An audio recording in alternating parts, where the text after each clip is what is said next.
win-win relationship is of the utmost importance. You have to understand the house of connectability. So at the bottom here, we've got the kiss up, right? This is the guy that's just going to try to get in, make some low-level connections, basically just to make the sale. Then you have the suck up. The suck up's going to compliment him on everything that he has hanging in the office. Rapport building might go a little bit deeper than that to actually have a conversation based on something. But if you really want to create those lasting long-term relationships, you have to get ultimately intimate with your clients. Now, what I mean by this is we had a client of ours a few months ago when we were doing holiday lighting, had 3 Ferraris in the garage, great guy, and it was somebody that I said, hey, this guy has a large center of influence, he's got big money, and it's now money, right? The VIP versus the non-VIP. I need to create a long-term relationship with this guy. So what I did is I went on Amazon, I found a coffee table Ferrari book, it was around $40, and I had Amazon package it up and send it out to him and said, hey, thanks for letting us serve you. We look forward to working with you and creating a long-term relationship in the future. All the best. If you need anything, just give me a call. DJ. He texted me back. He's like, man, I love the book. Thanks so much. You didn't have to do that. But what I did was now I became intimate with that client because now it's going above that and I'm becoming a friend with him, right? It's a theory that I'm calling making friends on purpose. And so I want you guys to look at your VIP customers and really try to get intimate with them, become friends with them on another level besides business, because once you build that relationship, anybody can come in the front door, but they're never leaving. Once you have that deep relationship with them, they're not going to leave you, and it's something that it's really important to understand. All right, so let's talk about the basis of all this, and where did all this personality style stuff come from? You have to understand that William Moulton Marston, is the person that created all personality selling. DISC, Myers-Briggs, any of that, it all comes from William Moulton Marston.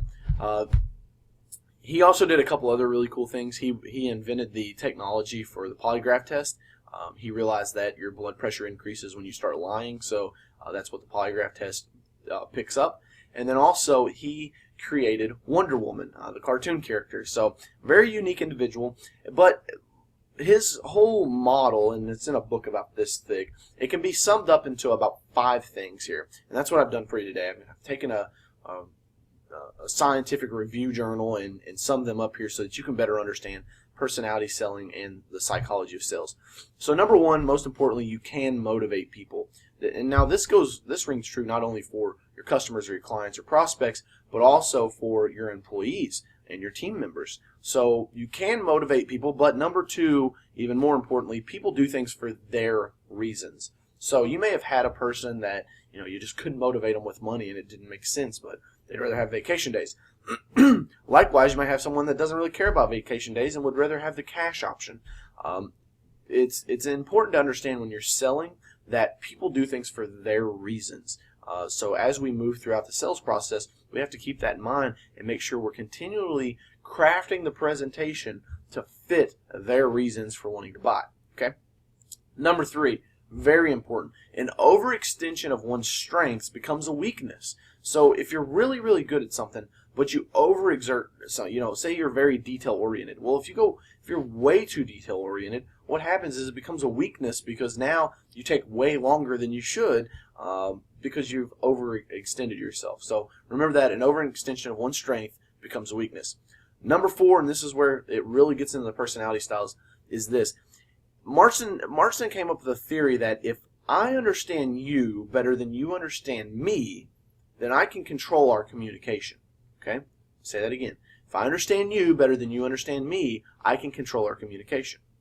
He further went on to realize that if I can understand you better than you actually understand yourself, then I can control you, kind of like a Jedi mind trick, right?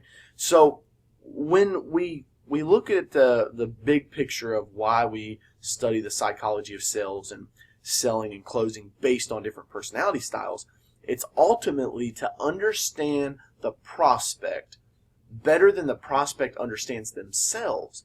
This is where you get the old saying of sometimes people don't know what's good for them, right? So you kind of got to give them a little bit of a nudge.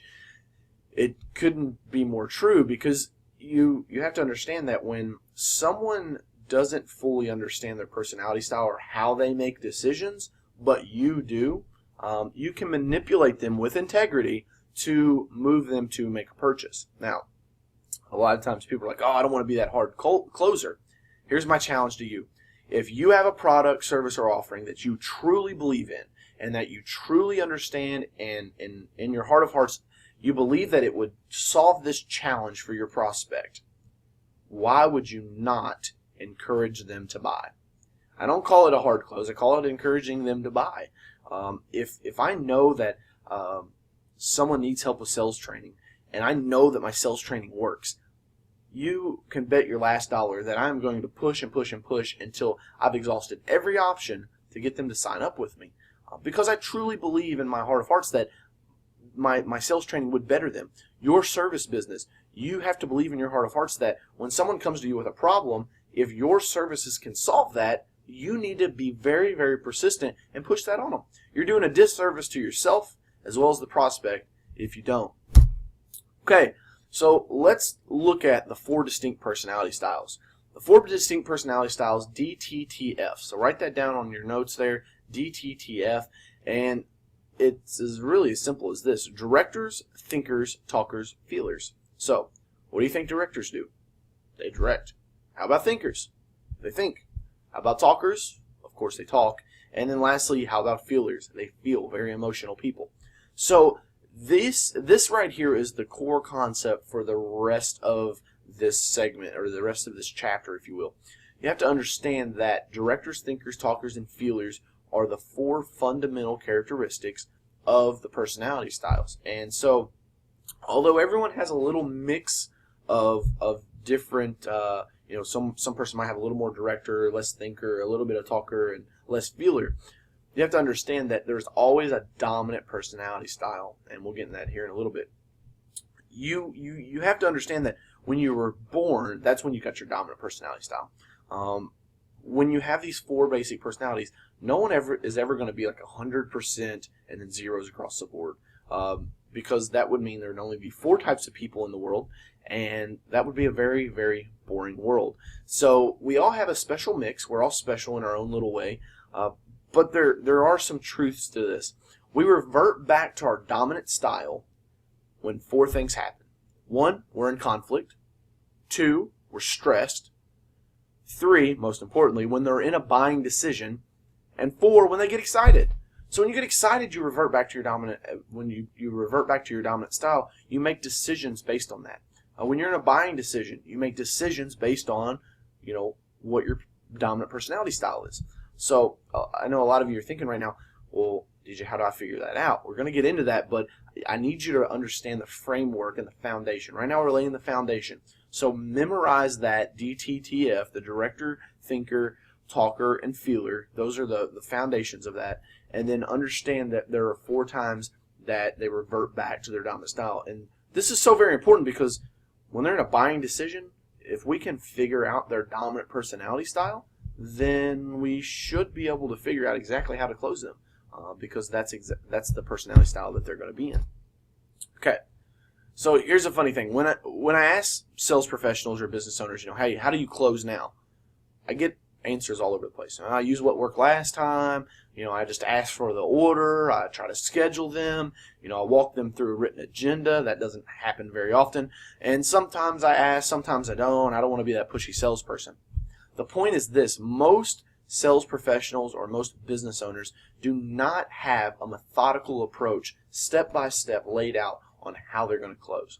They don't understand that it happens with an opening, and then you start building a little rapport, then you build some intimacy, then you get to ask them a couple of questions to identify their personality styles, and then you pitch based on their personality style. Once you get to the sale, then you move to the close based on the personality style. We're going to cover all that, but I need you to understand that you should have a methodical approach throughout your entire business. You do it on the service end, whatever it is that your business does, there's an approach and a set of systems that you use there. Why not have that same thing in sales? And that's what the personality style and the psychology of the sale, that's what all of this does for you in your sales system, is it gives you that methodical approach. All right, so on the last slide here, you have to know two things. Okay, so this is how we determine the personality style and how we're going to do it. First, it's kind of like a linebacker. You have to read run or pass first. Okay, so we're going to determine if it's left brain or right brain. Now, left brain, right brain. Okay, this is probably one of the most confusing things to understand. Your left brain is your egotistical side. This is where your numbers are ran. So you probably are already guessing that your dominant side over here, your director side, is your left side of your brain. So directors live in the left side of the brain. Also, because it's our logical side, that is where the thinkers live as well, which leaves the right side of the brain to be inhabited by the talkers and the feelers. That's your artistic side, your feeling side, your emotional side, if you will. So at first, when we start communicating, and this comes from like the very first email, the very first phone call, you guys have to understand that we're reading left or right brain right from the get-go. And then once we have that narrowed down, then we can determine, and only then, we can start to kind of crack the code and see which one of the personality styles it is on that side of the brain.